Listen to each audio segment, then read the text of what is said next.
Francisco from his job at a greeting card company, dropped acid and produced Zap Comics #1 all by himself and sold it from a baby pram up and down Haight-Ashbury.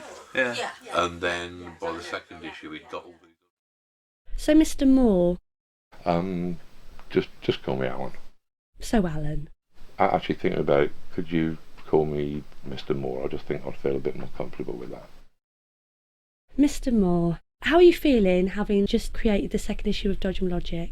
Well, I'm feeling proud.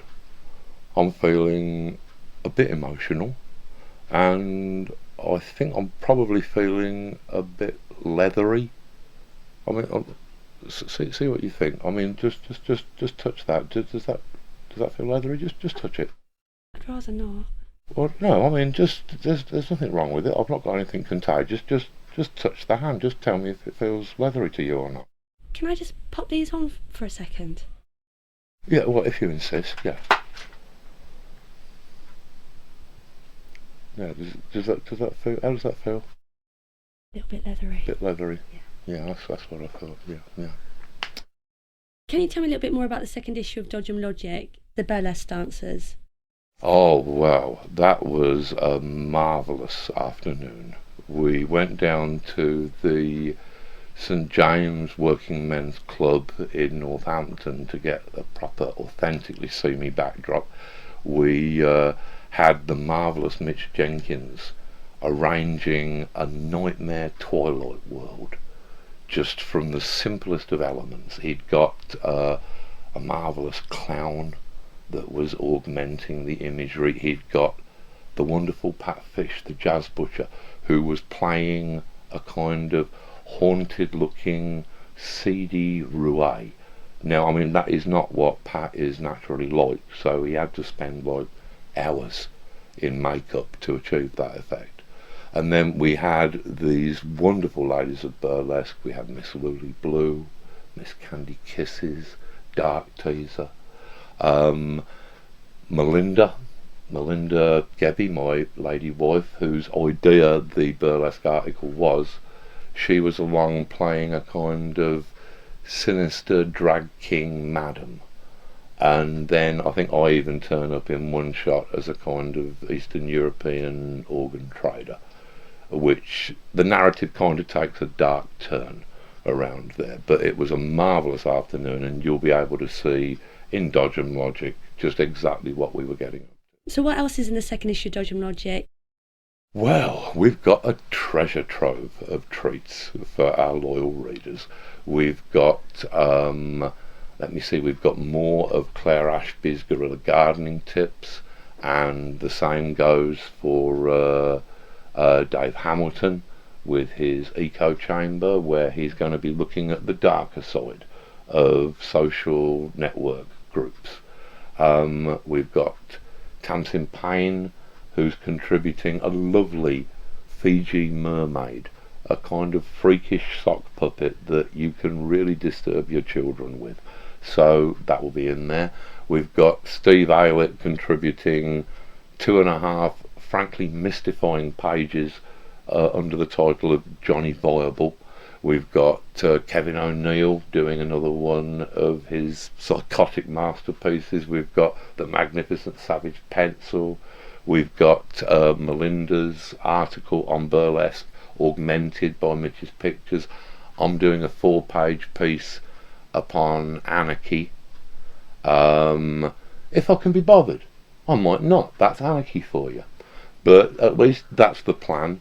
And a whole lot of other pieces which I'm sure that I have temporarily forgotten. Oh yes, we've got a piece by Magpie, who is one of the former leading lights of the steampunk movement, and who has recently defected to the post-civilization movement, which is trying to deal with the collapse of society now before it happens, while we still have electricity. So that will be quite a helpful piece. We've got Josie Long turning a couple of pages in, and oh yeah, we've actually got a marvellous free gift for every reader. We've got a little 8-page mini comic which is called Astounding Weird Penises, and which is actually the first and only comic book that I have ever created entirely by myself, where I've done the writing and I've done the drawing. That's an interesting point. I bet some of our audiences would like to see how you create a comic strip. Well, actually, I mean, I still have a page of that to complete. I've got to get that done before the deadline. So yeah, I suppose that I could actually show you how it's done. It won't take me that long, because I'm quite professional at this. I've been doing bits of drawing for nearly 30 years, so I've got this pretty much down pat. I'm one of the fastest in the industry, actually. You know, yeah, I'm a legend. You start off any comic strip with basically what is a blank sheet of paper. You know, this is how they all start. Then you do your penciling. Now, this is really important. It's important, you know, you have to sort of, you get your basic sort of lines in, and it's important to get these in really sort of precisely. You have to sort of really make sure that every line is perfectly placed, so that you can, when it comes to the inking phase, that you know exactly what you're doing. There won't be a line that's out of whack in any way.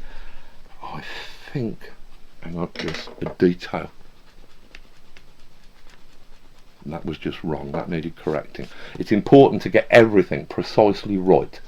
So yeah, I think this is the pencils that I will now go on to ink. Inking is in many ways more important than the pencil job. I'm taking what is a simple black repeatograph pen here, and I'm starting to do your main lines first, just so that they've got that elegant sweeping continuity of line, and you make sure that you get your heavy black areas in like that.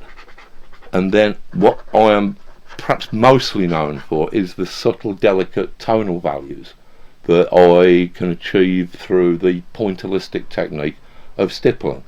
So this is the point where I will start to just put in the stippling here. This might take me a second or two.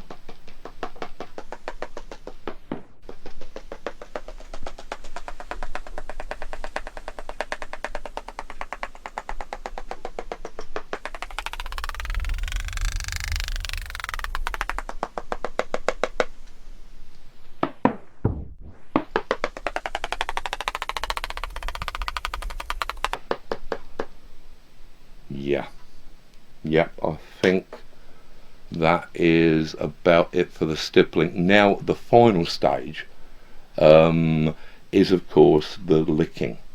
This is where you can blend the different tonal values that you have on the page, and it's not a widely known about technique, but ask any famous artist and they'd tell you that licking is possibly the most important part of any illustration. So what I'm going to be doing here is to just be giving the page a final lick so that those tonal values will be blended properly.